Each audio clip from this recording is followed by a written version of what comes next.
안녕하세요. 지원재한쌤이에요. 오늘은 6월 4일에 치러진 2016 학년도 6월 평가원 모의고사 세계사 심층 분석 시간입니다. 시험이 어땠는지 전반적인 총평 한번 해보고 그 다음에 각 문항에 대한 자세한 해설 진행하도록 하겠습니다. 본격적으로 시작하기 전에 좋아요, 댓글, 구독, 알람 설정까지 꼭 부탁드립니다. 자, 그러면 시작하겠습니다. 시험 난이도 굉장히 어려웠습니다. 네. 이제 2015 개정 교육과정에 맞춘 시험이 2021학년도부터였거든요. 근데 그 이후에 2021학년도부터 본 시험 중에 손꼽히게 어려운 시험이었습니다. 그러면 얼마나 어려웠는지 등급 컷과 오답률을 통해서 한번 알아보도록 할게요. 등급 컷은 지금 확정 등급 컷은 아니고 EBSI에 있는 추정 등급 컷입니다. 참고만 해주세요. 6월 6일 오전 8시 30분 기준이고 1등급 살펴보겠습니다. 1등급이 45점이요. 45점 1등급이 세계사 시험 처음 봅니다. 네, 굉장히 어려웠고요. 만점 표준 점수가 지금 76점이 나와요. 이것도 처음 봐. 70점 만점 표준 점수 70점 넘은 세계사 시험도 처음 봐요. 정말 어려웠다고 볼 수 있네요. 그쵸? 자, 그럼 오답률 5위 상위 5개의 문제도 한번 살펴볼게요.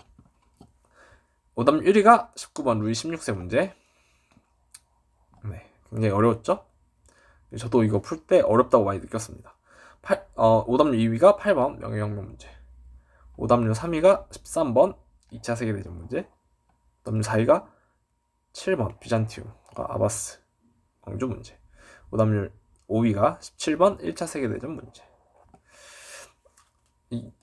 이번 시험의 특징 중에 하나가 보통 요 두 개를 킬러라고 한다고 치면 킬러의 오답률은 70%가 넘어요. 근데 요 밑에를 준킬러라고 쳐봅시다. 기존의 시험들은 한 47점, 48점 1등급 컷이 그렇게 나오면 준킬러 문제들은 오답률이 한 50%대가 나와요. 근데 이번 시험은 죄다 60%가 넘었죠. 그러니까 준킬러의 난이도가 많이 올라갔다, 이렇게 볼 수 있겠습니다. 자, 다음 단원별 출제 분류표입니다. 단원별로 어떤 문제가 나왔는지도 살펴볼게요. 1번 이집트 고대 문명이 나왔고요. 중국사 4문제 나왔는데 송나라랑 서화랑 청나라, 당나라, 의화단 운동까지 이렇게 4문제 출제됐습니다. 서양사 6문제 나왔고요. 루이 14세 비잔티움 제국 아바스 왕조, 이거 두 개 섞인 건데 제가 그냥 비잔티움으로 서양사로 넣었습니다. 8번은 명예혁명, 10번 칼로스 대제, 15번 콘스탄티누스, 19번 루이 16세 문제까지. 그리고 각국사 서아시아사, 인도사, 일본사까지 해서 4문제 나왔습니다. 티무르 왕조, 아우랑제부, 아시리아, 무르마치박부. 아시리아가 이번에 처음 등장했죠. 굉장히 놀라웠어요, 이거 봤을 때. 현대사, 제국주의 이후부터를 현대사로 저는 보는데 여기서 5문제 나왔습니다. 미국 제국주의, 2차 세계대전, 닉슨 독트린, 1차 세계대전, 반둥회의까지 이렇게 총 20문제가 출제되었습니다. 자, 한번 이 경향에 대해서 심층적으로 분석을 해볼게요. 이제 어려웠는데 어떤 경향성을 띠고 있는지 봐야 우리가 또 이번 수능을 대비할 수 있겠죠. 출제 경향은 최근 경향이랑 비슷해요. 어려운 문제들, 쉬운 문제들은 그냥 넘어가더라도 어려운 문제들은 사료에 직접적인 키워드를 주지 않아. 문장을 독해해서 풀어야 되는데 어떻게 독해해야 되냐면 여러 힌트를 찾아서 종합해서 풀어야 돼. 그러니까 힌트가 이렇게 막 뜨문 있는 걸 하나 둘 셋 넷 찾아서 종합하면 딱 이거구나, 이렇게 풀어야 돼. 그거 아니면 여러 사건의 흐름을 완벽하게 이해해야 풀 수 있는 거예요. 이게 요번에 조금 어려웠던 문제인데 명예혁명이랑 루이 16세 문제가 이랬던 유형이에요. 그러니까 명예혁명의 전체적인 흐름을 알고 마지막 윌리엄인 걸 알아야 됐고, 19번도 프랑스 혁명 전체적인 국내외부터 입법외까지 알아야 국민 공의를 찾을 수 있는 그런 문제였습니다. 그러니까 여러 가지 힌트를 잘 찾는 연습을 해야 돼요.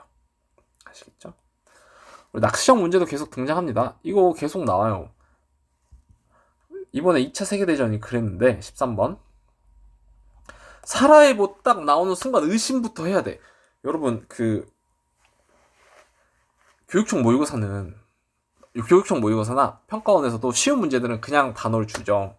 근데 항상 그냥 키워드를 줄 때는 의심을 해야 돼. 이게 진짜 정답일까? 이제는 그냥 평가원 모의고사 풀 때는 의심하세요. 이게 진짜 정답일까? 혹시 다른 힌트는 없을까? 다 찾고 이게 핵심 키워드구나. 이거는 거짓말이구나. 가짜 키워드구나. 이거를 구분할 필요가 있습니다. 아시겠죠? 새로운 주제 문제도 등장했어요. 아시리아도 그렇고 14번 무로마치 막부인데 무로마치 막부에서 온인의 난이랑 전국시대 관련해서 낸 문제는 처음이거든요. 네, 그게 굉장히 생소했습니다. EBS 연계는 크게 막 체감되지는 않았어요. 뭐 쉬운 데서 연계됐다고 하면 그건 의미가 없잖아요. 어려운 문제에서 얼만큼 연계됐냐가 중요할 텐데 명예혁명 말고는 크게 연계 체감이 느껴지지 않았습니다. 네. 그래도 보는 게 좋죠. EBS는. 일단 이건 EBS에 관련된 건 이따 다시 설명해 드릴게요. 자, 그러면 이제 어려운 수능, 어려운 세계사에 대해서 어떻게 대비를 해야 되냐. 개념이 중요합니다.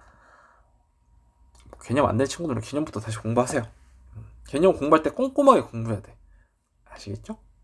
막 그 날림 이런 거 하지 말고 문장 하나하나, 단어 하나하나 의미 이해해가면서 사건의 흐름 이해해가면서 공부해야 됩니다.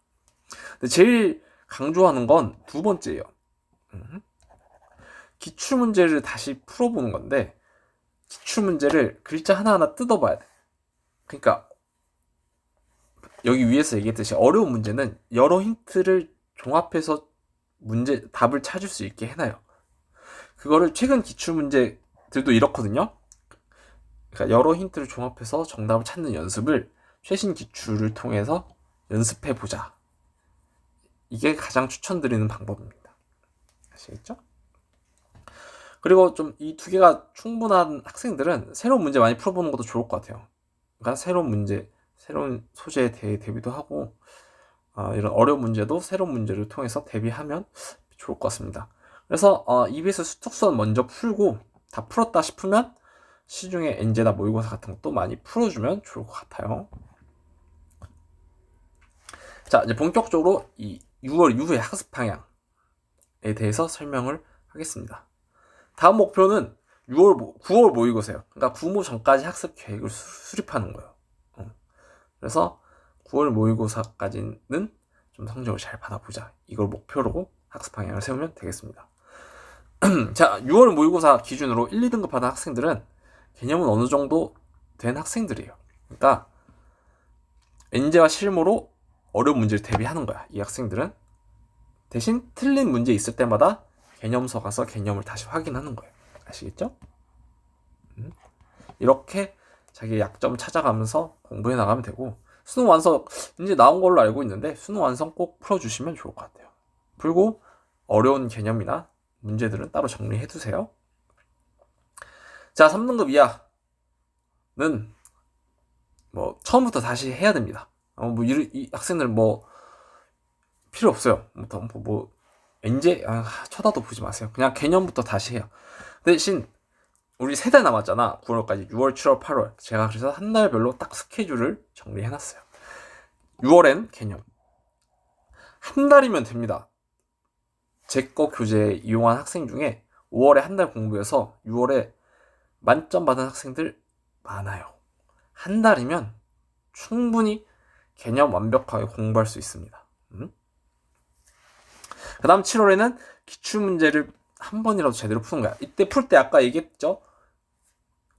문제를 어떻게 풀어야 하는지, 기출문제는 어떻게 출제되고 어떤 키워드를 어떻게 찾아서 어떻게 풀어야 되는지를 정리해가면서 풀어야 돼.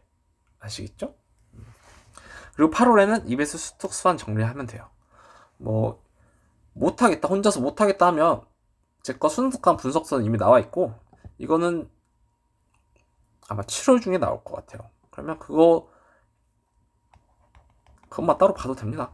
그거 2개 가지고 공부해서 8월 마무리하면 9월에는 좋은 성적이 있을 것 같아요. 이거 3개 꼭 해주셔야 됩니다. 3등급 이하 친구들은. 아시겠죠?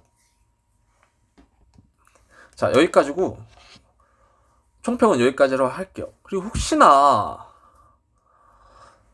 혹시나 세계사로 지금 바꾸려는 학생들이 있어요. 매번 6월 모의고사 끝나고 질문을 하는데 내가 세계사는 추천하지 않아. 내신으로 뭐 2학년 때나 3학년 때 한 번이라도 했으면 그래도 괜찮은데 한 번도 안 했는데 완전 노베야. 세계사 노베인데 이제 와서 세계사 할까요? 는 안 비추합니다. 그 세계사는 학습량이 좀 많아. 개념량이 많죠. 처음 할 때 공부 시간이 조금 많이 투자가 필요해. 처음 공부할 때 공부 시간이 많이 필요한데 여러분 국영수가 더 중요해요. 국영수 공부할 시간 빼면서까지 세계사 공부하는 거 추천하지 않습니다. 네. 그냥 노베이스인데 세계사 할까요? 그냥 하던 탐구 그냥 그대로 하시고 국영수 공부 더 열심히 하시면 될 것 같아요. 아시겠죠? 그러면 저는 이제 본격적으로 1번부터 해설 강의 시작할게요. 해설 강의에서 만나요. 안녕.